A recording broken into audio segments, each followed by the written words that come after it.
Buenas noches, queridos alumnos. Buenos días, buenas tardes. No sé, dependiendo de la hora a la que estén viendo este video. Vamos a hacer un temita de razonamiento matemático para ayudarlos con la tarea que voy a dejar en esta segunda sesión. Se trata de engranajes y transmisiones, la primera parte. ¿De qué se trata? De engranajes que están unidos de diferentes maneras. Por ejemplo, esta unión de aquí se llama un engranaje por contacto, una transmisión por contacto. Esta es una transmisión por faja,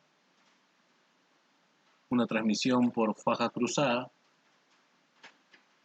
Es una transmisión superpuesta y una transmisión por eje, ¿no? ¿Qué ocurre en este tipo de transmisiones? ¿Cómo se mueven las poleas o los engranajes en dichas situaciones? En esta situación, por ejemplo, ocurre que si una rueda o un engranaje gira en un sentido, la otra tendrá que girar en sentido totalmente contrario. Por ejemplo, si esta rueda gira en sentido antihorario, vamos a ponerle la A de antihorario. Entonces, esta rueda que está junto a ella tendrá que girar en sentido horario. Siempre van a girar en sentido contrario, ¿no? Y si ella girara en sentido horario, quiere decir que esta rueda más pequeña tendría que girar en sentido horario. Vale decir que cuando dos engranajes están juntos de esta manera, con este tipo de transmisión, las dos ruedas o los dos engranajes van a girar en sentidos contrarios. Ahora, si es el caso de que los engranajes están unidos mediante una faja o una cadena, ¿no? Este es el clásico ejemplo de la bicicleta, la cadena de una bicicleta o de un motocar. En este caso, ambos engranajes tienen que girar en el mismo sentido. Si este gira en sentido horario, entonces la rueda pequeña también tendrá que girar en sentido horario. O si gira en sentido antihorario, la otra también tendrá que girar en sentido antihorario. En una transmisión por faja cruzada ocurre más o menos lo mismo que ocurre acá. Es decir, las ruedas giran en sentido contrario. Si la primera rueda está girando en sentido horario, la segunda rueda tendrá que estar girando en sentido antihorario. El caso de las ruedas superpuestas es, creo que obvio, que ambas deben girar en el mismo sentido. En este caso le he puesto sentido horario a la rueda más grande, la rueda más pequeña también tendrá que estar girando en el mismo sentido, es decir, sentido horario. Ambas giran en el mismo sentido. Lo mismo ocurre si las ruedas están unidas por un eje, ¿no? Como las ruedas de un auto, por ejemplo. Es lógico que si una gira en un sentido, si están unidas mediante un eje, en este caso sentido horario, la otra debe girar en el mismo sentido. Ahí está. Esos son los tipos de transmisiones que hay entre dos engranajes o dos ruedas. Ahora bien, ¿qué ocurre cuando dos poleas o dos engranajes están unidos, ya sea mediante faja o mediante contacto, ¿no? Que siempre, si se dan cuenta, y esto lo pueden comprobar con las catalinas en una bicicleta, ¿no? Que la rueda más grande, mientras más grande es, menos vueltas va a dar. Y la catalina más chiquita, el engranaje más chiquito, va a girar más rápido, va a dar más vueltas que el engranaje más grande. Recuerden que en este tipo de conexión que estamos haciendo acá, en este tipo de transmisión, van a girar en sentidos contrarios. Pero eso no importa, ¿no? O sea, lo que importa acá es qué ocurre con el número de vueltas que da este engranaje con respecto al número de vueltas que da este otro engranaje. Se supone que la más grande va a dar menos vueltas y la más chiquita va a dar más vueltas. Quiere decir que el número de vueltas va a ser inversamente proporcional al tamaño. Dicho de otra forma también, que la rueda que tiene más dientes va a dar menos vueltas que la rueda que tiene menos dientes. Y hay una relación inversamente proporcional.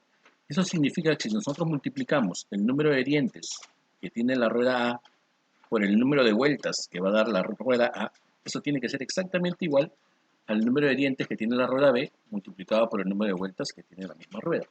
¿Qué quiere decir?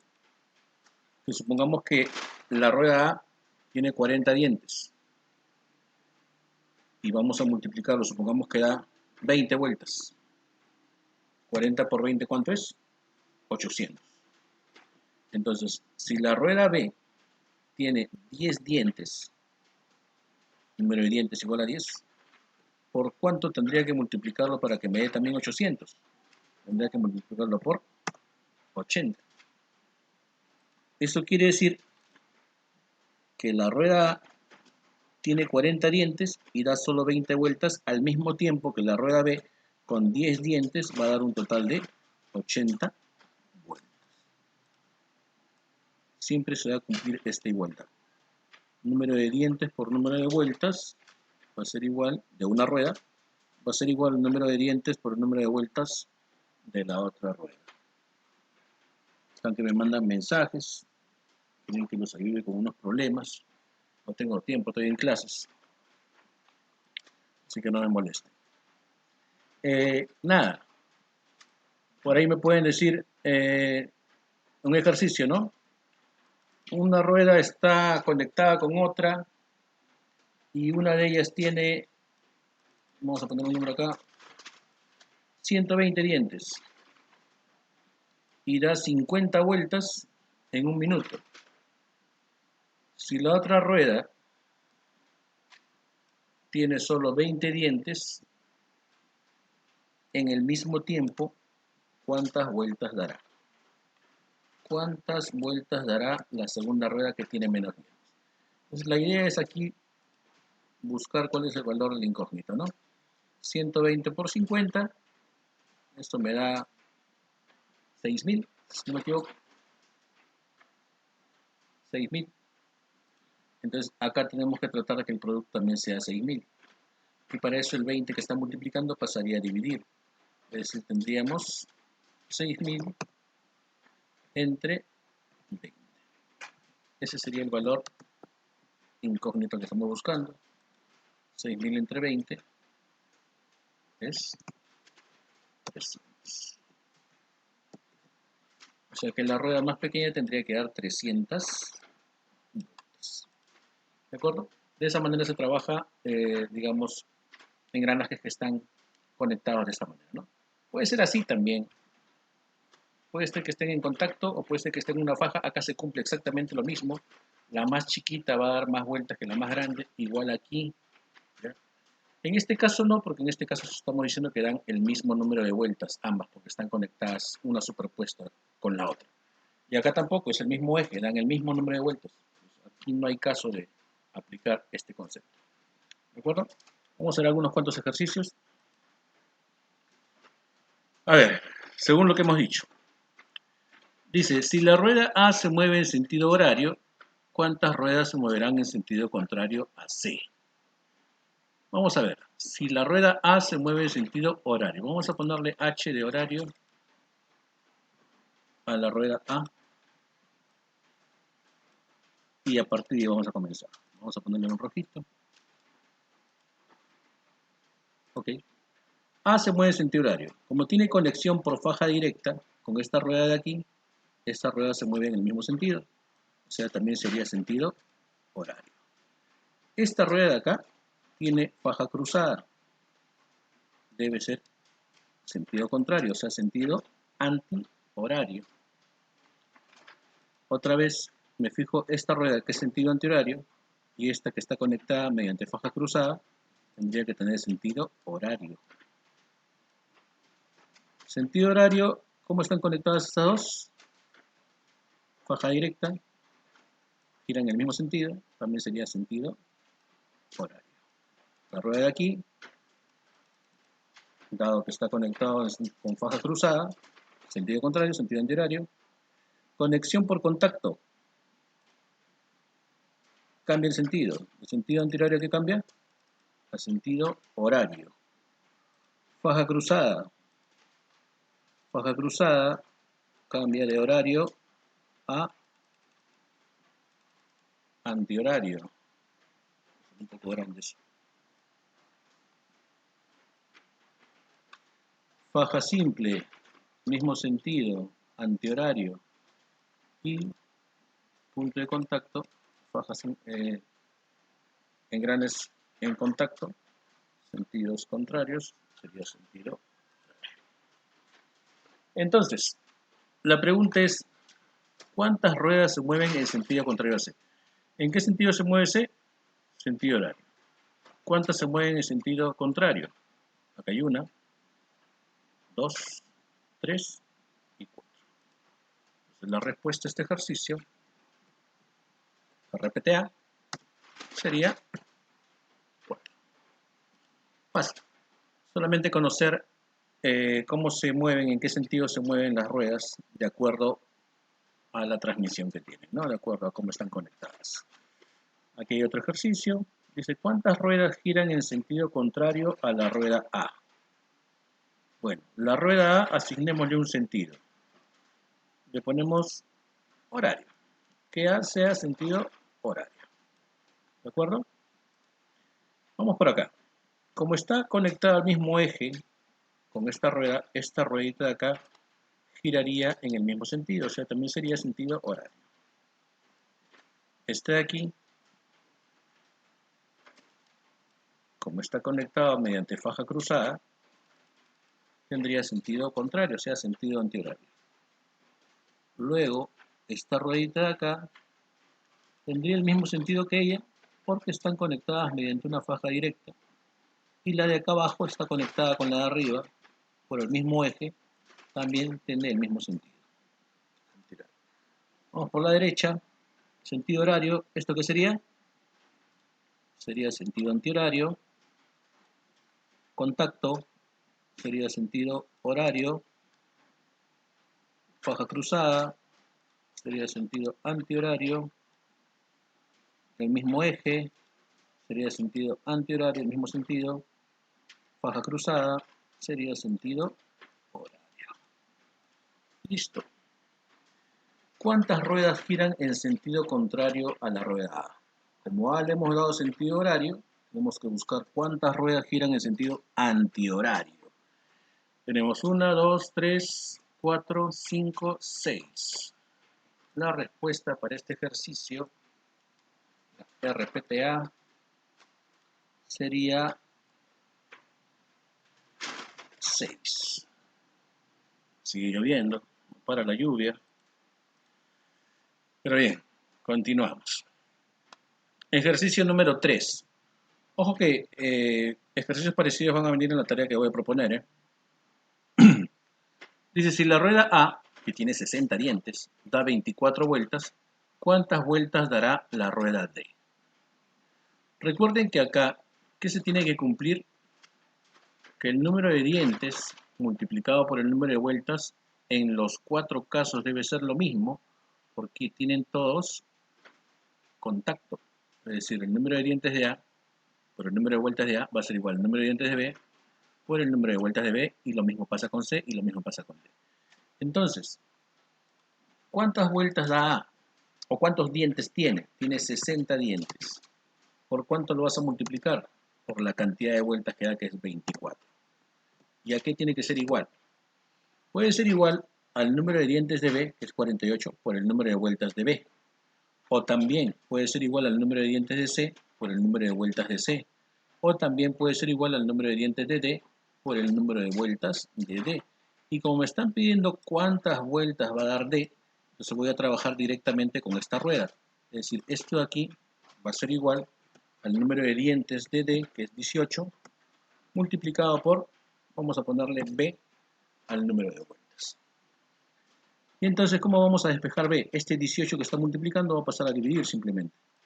Y B finalmente va a quedar 60 por 24, que es creo que 1440, dividido entre 18. Y esto, si mis supercálculos no me fallan, debe ser 80.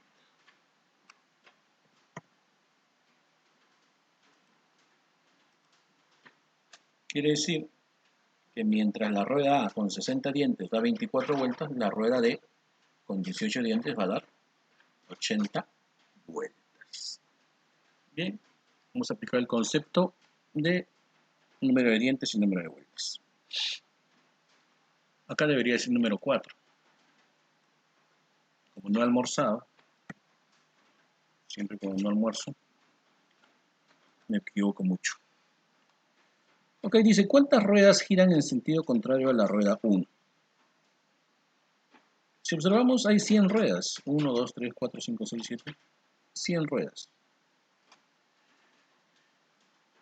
A la rueda 1 vamos a asignarle un sentido, que sea antihorario. No importa qué sentido le es, antihorario. Eso quiere decir que la rueda 2, ¿qué sería? Como está conectada por contacto, sería sentido contrario, sería sentido horario. La siguiente ruedita, la rueda 4, tendría que ser sentido, también hay contacto, sentido antihorario. Y atención aquí, ¿qué está ocurriendo? Vamos a darle un zoom a esta parte. ¿Qué pasa con la rueda 3? Si yo me voy desde la rueda 2 a la rueda 3, la rueda 2 está girando en sentido horario. Como está en contacto con la rueda 3 tendría que girar. Si esta gira en sentido horario, esta tendría que girar en sentido antihorario. Tendría que ser antihorario. Pero si me voy por el lado de la rueda 4 ya está girando en sentido antihorario. Y si está en contacto con la rueda 3, tendría que estar girada en sentido horario. O sea, ¿qué pasa con la rueda 3? ¿Va a girar en sentido antihorario o en sentido horario? No va a saber hacia dónde girar, se va a alocar, va a explotar esta rueda. En realidad, si nosotros colocamos una rueda en esta posición, no va a tener definido en qué sentido va a girar, porque no se sabe si va a girar en sentido horario o en sentido antihorario. ¿Qué ocurre en esos casos? Este sistema, dado esta posición, va a ser un sistema que no va a girar en ningún sentido. O sea, se va a bloquear. Uno va a intentar girar esto y no va a girar porque se va a estar atorado. ¿Quién lo atora? La rueda 6. Entonces, la rueda 3, perdón. La rueda 3 hace que esto no gire. Lo mismo ocurre en el sistema 5, 6, 7. No puede haber giro, porque mientras una quiere hacer que la rueda 6 gire en sentido horario, la otra la está haciendo girar en sentido antihorario. Entonces, en estos casos, este sistema no gira. Entonces, si simplemente el sistema no gira, ¿cuántas ruedas giran en el sentido? Ninguna. La respuesta sería ninguna. ¿Por qué? Porque el sistema no gira. Esa sería la respuesta. ¿Ya? Pues tengan cuidado en este tipo de sistemas, sobre todo cuando hay una rueda que al final se contradice, ¿no? Por un lado quiere girar en un sentido y por el otro lado en otro sentido. Entonces, en esos casos el sistema se bloquea y no podría girar. ¿De acuerdo? Bien, 4 pequeños ejemplos para que ustedes más o menos se guíen de ahí.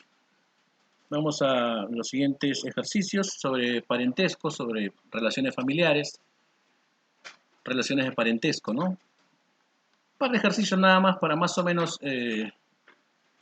darles una pauta de cómo se resuelven este tipo de ejercicios. Dice el primer ejercicio: la hija de la comadre, de la madrina, del sobrino de mi única hermana, ¿qué es de mí? Pucha, profe, ya me rayé. La hija de la comadre, de la madrina, del sobrino de mi única hermana, ¿qué es de mí? ¿Qué se hace para resolver este tipo de ejercicios? Bueno, se puede resolver de un par de formas, ¿eh? Miren, lo que yo suelo hacer, un método, digamos, es escribir obviamente todo el enunciado, tal como está, e ir atacándolo desde el final hacia el principio. O sea, desde la última persona que aparece hasta la primera persona que aparece. Puedes tomar la flecha. ¿Ya? En este sentido. Vamos a ver. ¿Quién es el último personaje en aparecer en esta oración? La hija de la comadre de la madrina del sobrino de mi única hermana. La última persona, ¿quién es? Mi única hermana. ¿Ok? Mi única hermana. ¿Quién es mi única hermana? Bueno, la única hija que además de mí tuvieron mis padres, ¿no? Ahora bien, ¿quién es el siguiente personaje? El sobrino de mi única hermana. Y aquí hay que razonar un poquito. ¿Quién vendría a ser el sobrino de mi única hermana? A ver, piensen un poquito. ¿Quién vendría a ser el sobrino de mi única hermana? Si yo soy el único hermano de mi hermana, los hijos de ella serían mis sobrinos y mis hijos serían sus sobrinos. Entonces, el sobrino de mi única hermana, ¿quién tendría que ser? ¿De quién estamos hablando? De mi hijo. O sea que este cuadrado verde se está refiriendo ¿a quién? A mi hijo. Es el sobrino de mi única hermana, ¿no? Entonces ya descubrimos quién es el sobrino de mi única hermana. ¿Quién es? Mi hijo. ¿Quién es el siguiente personaje? La madrina de mi hijo. ¿Quién viene a ser la madrina de mi hijo? A ver. ¿Quién viene a ser la madrina de mi hijo? La madrina de mi hijo es la que bautiza a mi hijo, que yo al final la considero mi comadre. Mi comadre vendría a ser la madrina de mi hijo. Siguiente personaje, atención, ¿no? Viene la comadre de mi comadre. ¿Quién vendría a ser la comadre de mi comadre? Acá esto va a depender, ¿no? Porque si no habla como primera persona, y como primera persona es un varón, la comadre de mi comadre sería mi esposa. Pero si uno habla en primera persona y fuese más bien una mujer, la comadre de mi comadre sería yo mismo, ¿ya? En todo caso, en cualquiera de ellos sería una mujer. O bien sería mi esposa, o bien sería yo mismo si es que yo fuera mujer.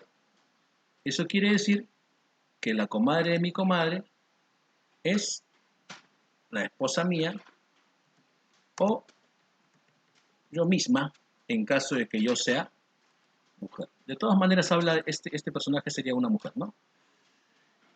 Y la hija de mi esposa, si es que no me han puesto los cuernos, la hija de mi esposa tendría que ser yo. Perdón, la hija de mi esposa sería también mi hija. Y en caso de que yo sea mujer, mi hija, la hija de yo, pues sería también mi hija. ¿Qué es de mí? Es la pregunta. La hija de mi esposa, ¿qué es de mí? Mi hija. La hija, si en el caso fuese yo misma, también la respuesta sería RPTA, la respuesta sería mi hija. ¿De acuerdo? Esa es una forma de atacar este tipo de ejercicios desde los últimos personajes hacia el primero. Otra forma podría ser también haciendo un esquema. Veamos. Si la mamá de Cecilia es la hermana de mi hermano, si la mamá de Cecilia es la hermana, un ratito, una llamada. Hola, un ratito, voy a terminar la clase, ¿eh?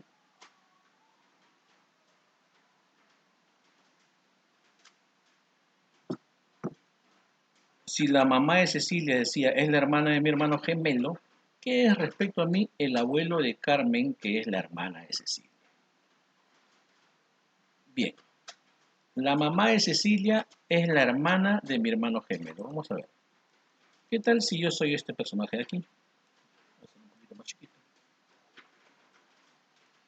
Este personaje soy yo. Aquí estoy yo. Y resulta que yo tengo un hermano gemelo. Este de aquí va a ser mi gemelo.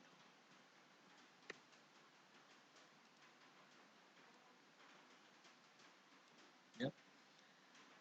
Cecilia, la mamá de Cecilia, es la hermana de mi hermano gemelo.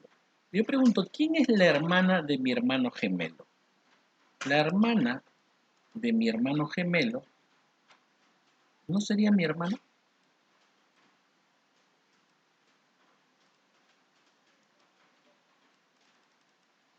También sería mi hermana.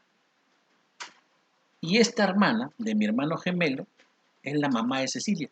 Quiere decir que Cecilia sería un personaje que está en una generación después,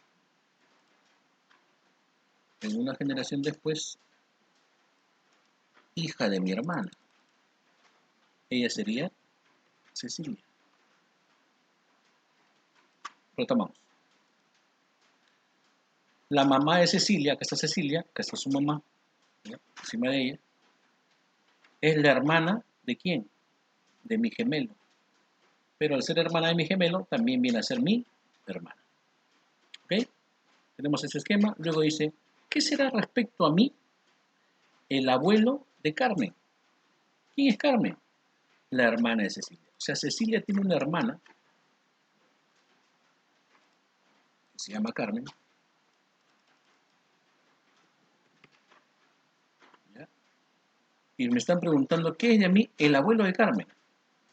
El abuelo de Carmen vendría a ser ¿quién? Si su mamá de Carmen es la misma mamá de Cecilia, o sea, mi hermana, su abuelo tendría que ser ¿quién? Su abuelo tendría que ser el papá de mi hermana. Y el papá de mi hermana, que vendría a ser el abuelo de Carmen, también sería mi papá y también sería el papá de mi hermano gemelo.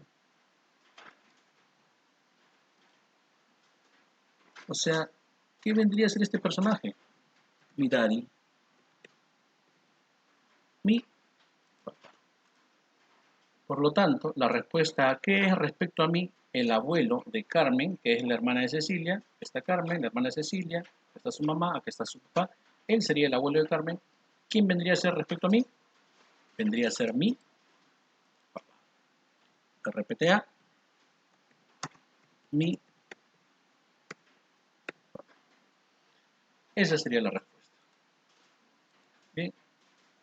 Luego también en este capítulo, en esta parte, vamos a revisar algunos ejercicios sobre, bueno, sobre palito de fósforo. Creo que ahí no hay mayor explicación que hacer, ¿no? Todo el mundo sabe de qué se trata, de hacer cumplir las condiciones, si quitas un palito, si sacas un palito, cuántos palitos hay que mover, etcétera. Ese tipo de ejercicios creo que no amerita mayor explicación. Entonces, solamente esto para que se puedan guiar de los ejercicios que voy a dejar. Eso sería todo, chicos. Cuídense, quédense en casa, no estén saliendo. Y hasta la próxima.